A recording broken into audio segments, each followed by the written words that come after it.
A very warm good morning to my dear students. I am your English teacher. My name is Dr. Kiran Sharma from Government College Bawal.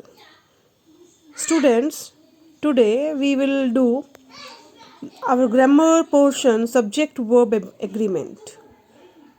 जैसा कि नाम से प्रतीत हो रहा है, सब्जेक्ट मतलब कर्ता, वर्ब मैंने क्रिया और एग्रीमेंट मैंने उसको लगाना यानी कि करारनामा, यानी कि कर्ता के द्वारा हम क्रिया को कैसे लगाते हैं। आपको इनिशियली स्टेज पे बताऊंगी मैं।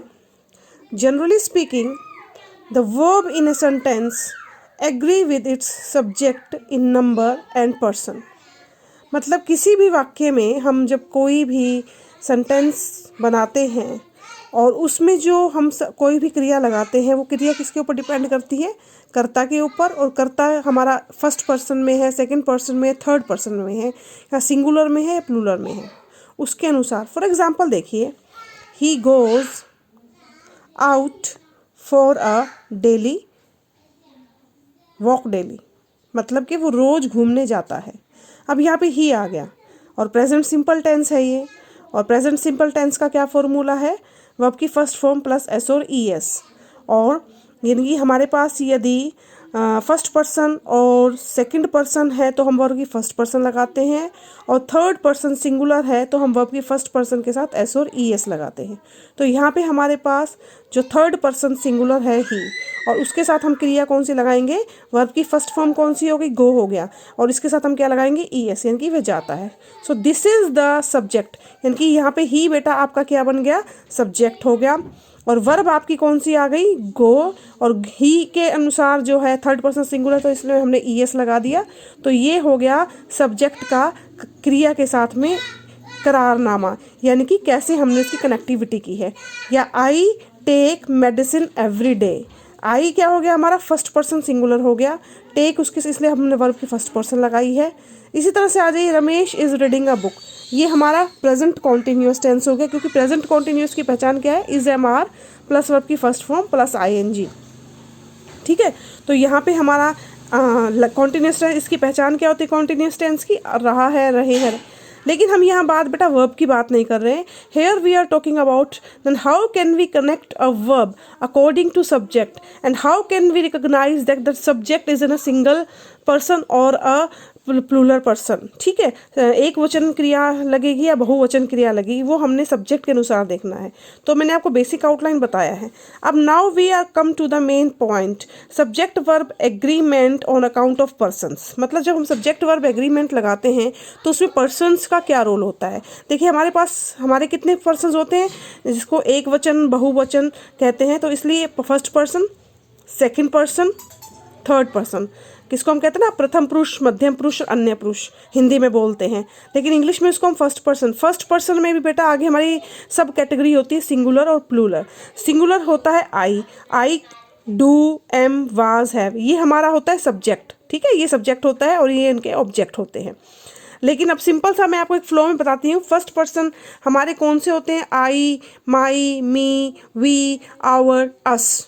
ठीक है, और यू, यूअर, यूअर्स हमारे सेकंड पर्सन होते हैं। और थर्ड पर्सन हमारे सिंगुलर कौन से होते हैं? ही, शी, इट, या कोई भी व्यक्ति का नाम। और प्लूरल होता है दे, देयर, देम। मैंने आपको कंप्लीट कंबाइंड बताया बेटा सब्जेक्ट प्लस ऑब्जेक्ट के रूप में। तो अब यहाँ पे इनका जो दिखाया है सिंगुलर प्लूरल, सिंगुलर प्लूरल, तो सिंगुलर हो गया आई और इसका object do am was have.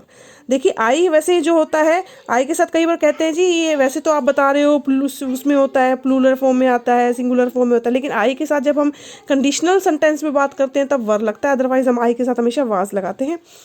We हो गया, वी के साथ डू, आर, वर, हैव। ठीक है, हैव का हैव रहेगा।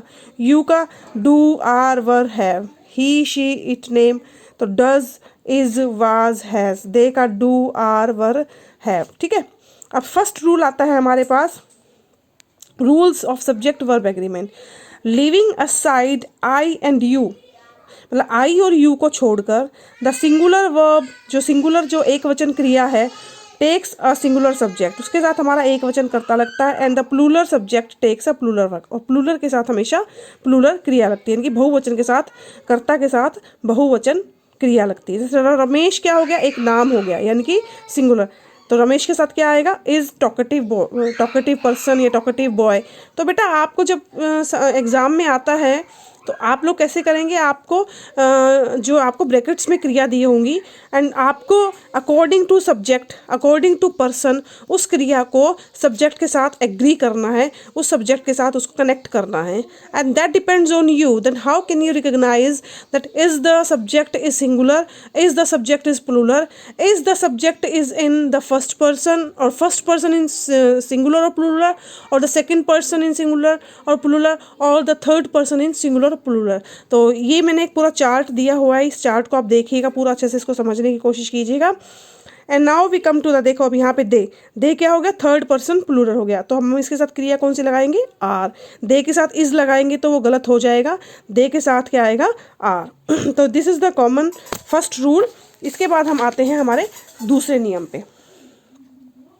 दूसरा नियम है, if the subject consist of 2 और मोर नाउन्स, यदि किसी कर्ता में 2 या 2 से अधिक संज्ञा है, संज्ञा किसको बोलते हैं, व्यक्ति, वस्तु और स्थान, पर्सन, प्लेस और things, it has the force of a plural and takes a plural ना। जैसे अब ये हमारे पास है, देखो मोहन एंड सोहन, दिख रहा है बेटा आप लोगों को, मोहन एंड सोहन। अब मोहन और सोहन है, ठीक है, लेकिन इसको जोड़ा गया क्या, एंड लगा के।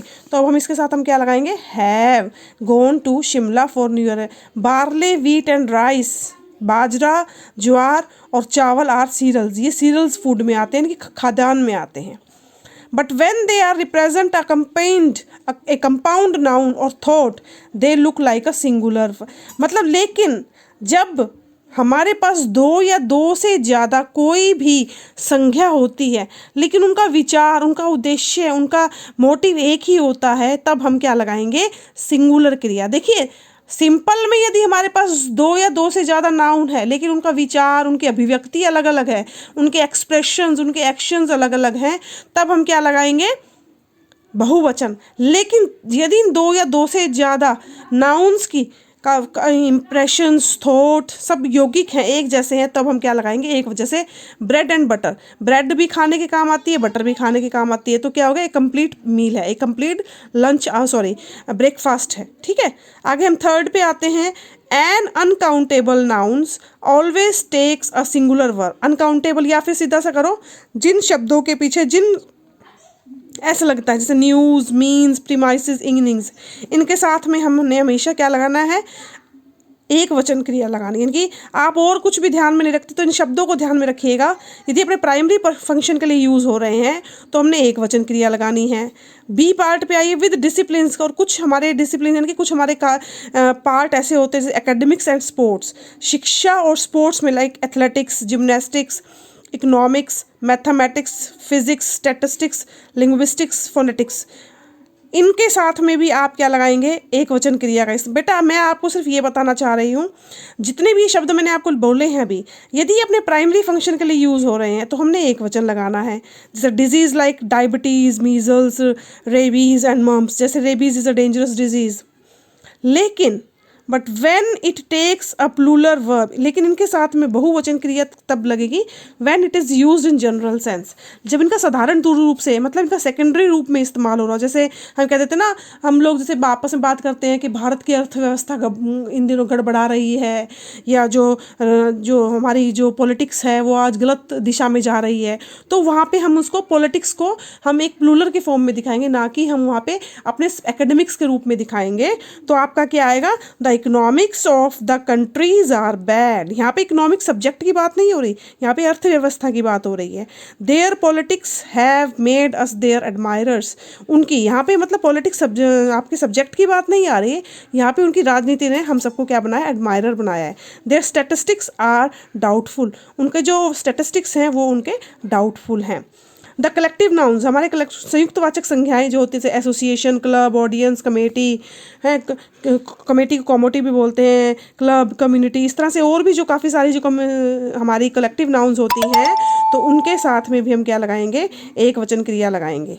इसी तरह से द नाउन्स लाइक, लेकिन कुछ नाउन ऐसी होती है बेटा जो अपने आप में ही बहुवचन होती है, लेकिन उनके साथ हम हमेशा सिंगुलर लगाते हैं। जैसे हेयर, बाल, काफ़ी सारे सिर में बाल होते हैं, लेकिन उनके साथ हमने ना हेयर्स आर नहीं बोलेंगे, द हेयर।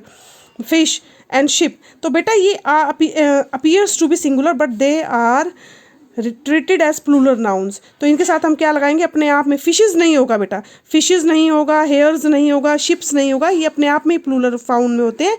तो fish are good for health, sheep provide us with good wool. तो बेटा these are some exam rules. अभी तो मैंने बेटा आपको 5 रूल्स ही करवाए हैं, उसके बाद हम नेक्स्ट क्लास में जब मिलेंगे तब मैं आपको आगे इसके नेक्स्ट रूल्स करवाऊंगी। So hope you like the video.